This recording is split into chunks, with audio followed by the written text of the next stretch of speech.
Welcome to the deep dive. Today, we're really diving into Dhaka. It's the capital of Bangladesh, just incredibly dynamic. Absolutely. We've looked at a whole range of source material in it. Yeah, stuff that covers, its history, what it's like today, the culture, and also, importantly, the spirit of the place, despite facing some pretty big challenges. Right. And our goal here is basically to pull out the key insights, the things that really stand out from the material to help you get a quick handle on what makes Dhaka, well, Oh, Dhaka. it's huge, right? The population figures are staggering. Over 20 million people. It's one of the most densely populated cities anywhere. You can almost feel that energy just reading about it.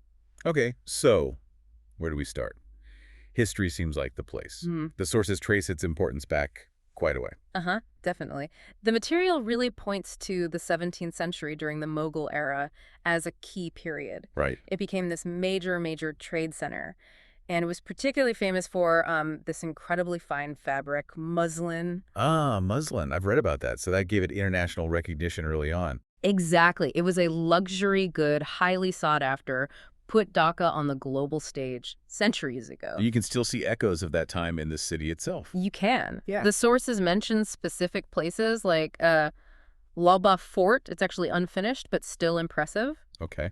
And Asan Manzil, sometimes called the Pink Palace, and the Star Mosque, too. They're like tangible links to that Mughal history and all the layers since. So fast forward to today.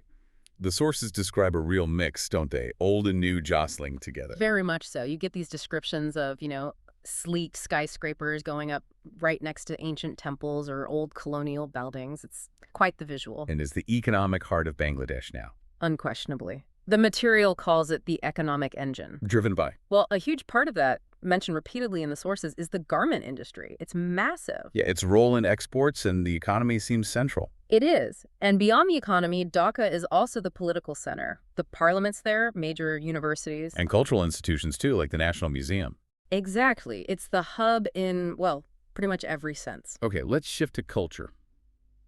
And maybe, especially the food. The sources seemed quite enthusiastic there. Oh, definitely. The descriptions are really vivid. It paints a picture of amazing street food, like spicy snacks, fuchka and chapoti were mentioned. Sounds intense. Yeah. And then the classic dishes, like biryani, which sounds like a must-have. And sweets, too. Roshagolo is one example. Food seems really core to the city's identity. And what about festivals? They seem like big moments. Huge moments. The sources talk about Pohela Boishakh, that's the Bengali New Year, and Eid, Durga Puja. Right. These events apparently just transformed the city, filled with color, sound, people celebrating together, real energy. Now, we should also touch on the challenges. The sources are clear about things like the traffic. Oh, yeah. Traffic congestion comes up a lot. Pollution, too, and just the pressures of, that massive population density. I don't sugarcoat it. No, they acknowledge these are serious daily issues, but what's really interesting is how the sources then pivot. To the people. Yes, to the spirit of the people. They're consistently described as, warm, very hospitable, and incredibly resilient. So even with all those difficulties, there's this persistent vitality. That's exactly the word.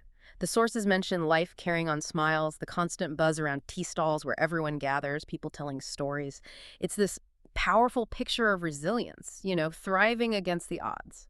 So when you put it all together, the deep history, the modern drive, the food, the festivals, the challenges, that spirit.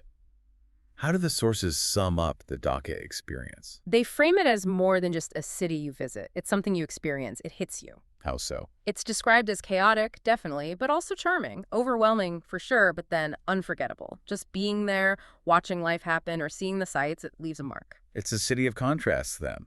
Ancient trade routes, a modern garment powerhouse, incredible food alongside traffic jams, this resilient, warm spirit. It really makes you think how a place holds all that together. It does, and maybe that leads to a final thought for you to consider. Based on the sources calling Dhaka both overwhelming and unforgettable.